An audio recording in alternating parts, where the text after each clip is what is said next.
Bon mes petits chats, au menu bac spécialité maths métropole 19 juin 2024, exercice 3 de géométrie dans l'espace. Dans cette deuxième vidéo, nous allons voir la deuxième question de l'exercice. Pour ceux qui se demandent ce que sont les blocs de rédaction, je vous invite à aller voir la première vidéo sur cet exercice 3 de géométrie dans l'espace. On vous dit, on considère la droite D de représentation paramétrique, x égale 5 demi de t, y égale 5 moins 5 demi de t, z égale 0, où t appartient à R. On admet que la droite D et le plan CAD sont séquents en un point H, justifié que les coordonnées de H sont 5 demi, 5 demi, 0. Alors je commence avec une remarque très importante. Ici, on vous dit que l'on admet que la droite D et le plan CAD sont séquents. Il ne faut donc pas le démontrer. Cependant, si on ne nous avait pas dit que la droite et le plan sont séquents, il aurait fallu le prouver. Alors comment? En démontrant qu'un vecteur directeur de D et un vecteur normal du plan CAD ne sont pas orthogonaux. Je vous rappelle, quand on vous donne une représentation paramétrique de droite, que vous avez en lecture directe accès aux coordonnées d'un point de la droite et aux coordonnées d'un vecteur directeur de la droite. Pour les coordonnées d'un vecteur directeur de la droite, vous regardez les coefficients du paramètre t. Donc là, on a 5 demi de t, moins 5 demi de t et 0 puisqu'il n'y a pas de t dans la troisième équation. On peut donc en déduire qu'un vecteur directeur de la droite D a pour coordonnées 5 demi, moins 5 demi, 0. Et donc, si jamais on appelle U, par exemple, ce vecteur directeur, on peut dire U de coordonnées 5 demi, moins 5 demi, 0 est un vecteur directeur de la droite D.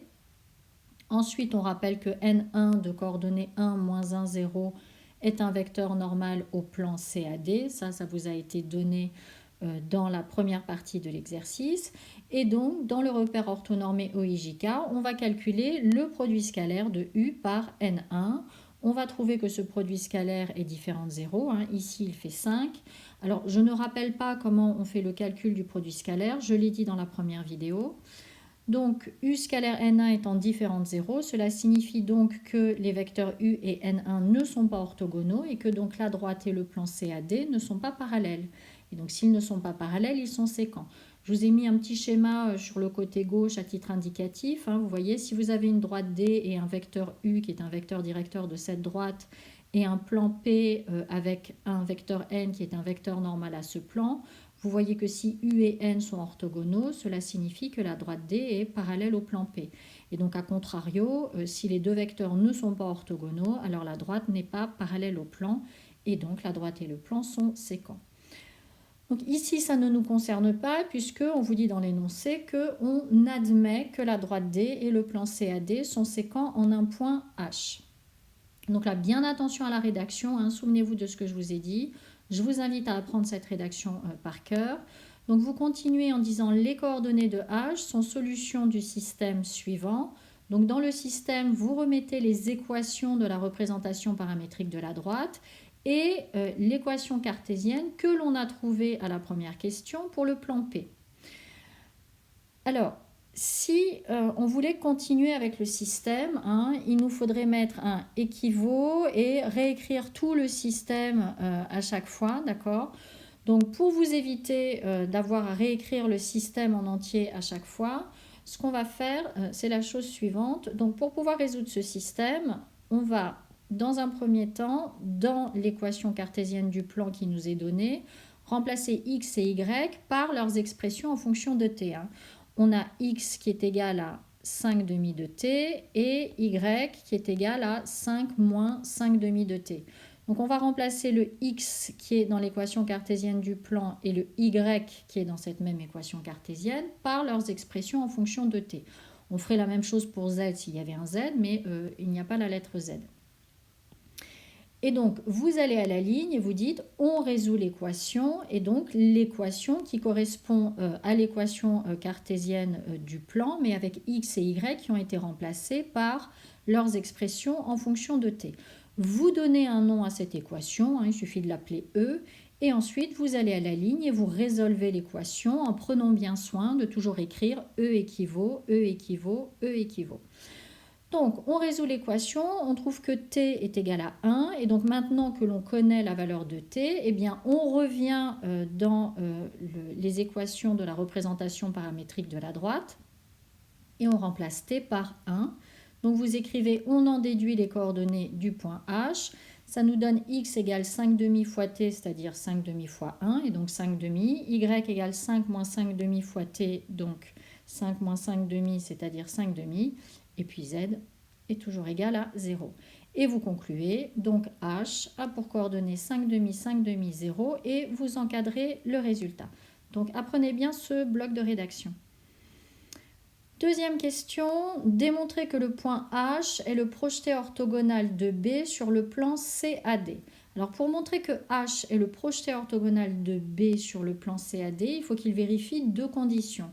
La première, c'est qu'il doit appartenir au plan CAD, mais ça on le sait déjà car on vient de montrer que H était le point d'intersection de la droite D et du plan CAD. Donc H appartient au plan CAD. Et la deuxième condition, c'est que le vecteur BH doit être collinéaire au vecteur N1, qui est un vecteur normal au plan CAD. Puisque si H est le projeté orthogonal de B sur le plan CAD, ça veut dire que le vecteur BH est un vecteur normal au plan CAD. Donc voilà comment on va s'y prendre. Comme on sait que le vecteur N1, c'est ce que je vous ai écrit à gauche en rouge, comme on sait que le vecteur N1 est un vecteur normal au plan CAD, on va montrer que les vecteurs BH et N1 sont collinéaires et ainsi on pourra dire que le vecteur BH est normal au plan CAD. Donc c'est ce qu'on fait. On rappelle que H de coordonnées 5 demi, 0 appartient au plan CAD, que le vecteur N1 qui a pour coordonnées 1, moins 1, 0 est un vecteur normal au plan CAD. Montrons que les vecteurs BH et N1 sont collinéaires. Donc on rappelle les coordonnées de B, 0, 5, 0. On calcule les coordonnées du vecteur BH et on trouve 5 demi moins 5 demi, 0.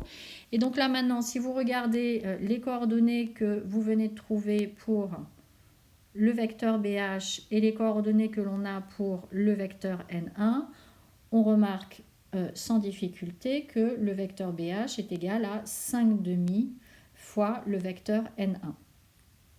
Je vous ai rappelé à gauche en rouge aussi que dire que U et V sont collinéaires, c'est dire qu'il existe un réel K tel que U est égal à K fois V. Or, c'est exactement ce qu'on vient de trouver pour BH et N1.